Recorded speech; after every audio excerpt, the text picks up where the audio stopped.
Hey everybody, this is Brian. I think it's important to show the bad along with the good, and so I want to share with you one of my oopsies that I've had this week. So I have this fan palm that I bought in the fall, and I've had it in my house all winter. And recently, because of the warm weather, I wanted to put it outside. I threw it outside to get some 50s and a little bit of sun, and kind of forgot I was out there. And it's been raining a lot since then. And I noticed yesterday when I was out that the spear had fallen over. If you don't know, the spear is the new fronds as they grow out of the middle. That's referred to as the spear. So I noticed the spear had fallen over, and really, it hasn't been that cold. And these plants can take much colder than it's actually been. And so the next conclusion that I go to is, hey, this is a water issue. Something is wrong with the soil.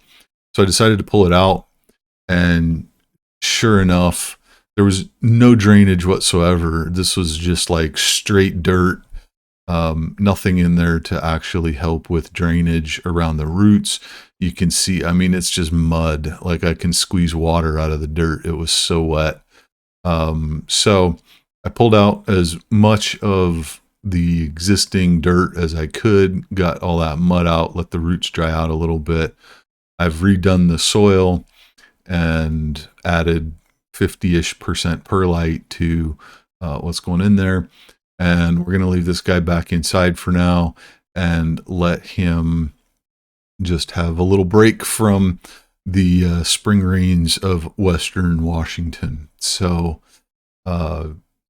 again, I think it's important to show the bad with the good, understand that everybody has plant problems. Everybody does something every now and then that might kill one of their plants, even people that are doing it all the time. So don't beat yourself up too much when something like this happens to you, and just learn from it, adjust, and keep on going.